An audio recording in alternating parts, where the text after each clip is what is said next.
Les liaisons. Ce sont les principes qui permettent de relier deux pièces entre elles selon différentes caractéristiques. Il est important de bien nommer les pièces avant de spécifier les caractéristiques de la liaison.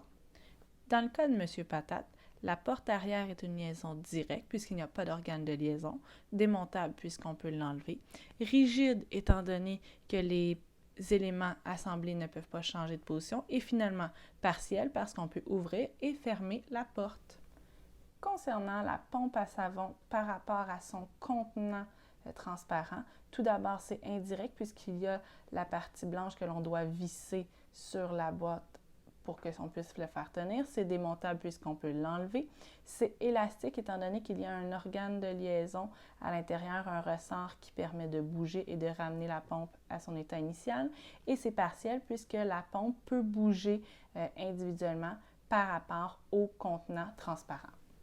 Dans ce jeu pour enfants, il s'agira de la pièce bleue maîtresse avec la partie blanche et verte à votre gauche. Donc, on parle d'abord d'une liaison indirecte puisqu'il y a un organe qui les lie ensemble qui est caché dans le jeu. Ensuite, c'est indémontable puisque ça ne se défait pas, sinon on brise le jeu. Il s'agit d'une liaison rigide puisque les éléments ne peuvent pas changer de position une fois qu'ils sont positionnés.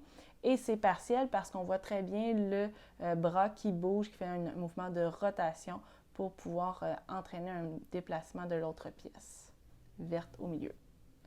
Pour les méga blocs ou des blocs Lego aussi en format un peu plus petit, nous avons une liaison directe puisqu'ils s'emboîtent directement un dans l'autre. Démontables, on peut les enlever et les refaire.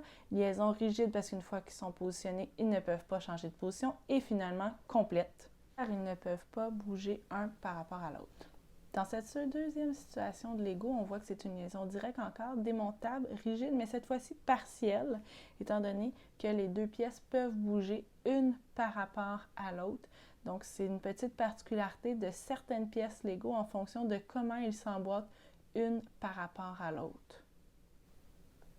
Pour le gant de baseball, nous remarquons qu'il y a d'abord un organe de liaison qui est la lanière de cuir qui va maintenir les deux pièces du gant ensemble. Ensuite, il s'agit d'une liaison indémontable, sinon on brise le gant. Il s'agit d'une liaison rigide puisqu'on ne peut pas bouger les pièces une par rapport à l'autre. Et finalement, complète. Quand nous observons une planche à roulettes, les roues par rapport à la planche, nous remarquons d'abord que c'est une liaison indirecte étant donné qu'il y a un essieu qui tient le tout ensemble, indémontable sinon on va briser la planche à roulettes, rigide et partielle, la roue peut bouger par rapport à la planche. Concernant un pinceau, on remarque que c'est indirect étant donné l'organe de liaison en métal qui maintient les poils aux manches. Indémontable sinon on brise le pinceau, rigide et complète, les pièces ne bougent pas une par rapport à l'autre.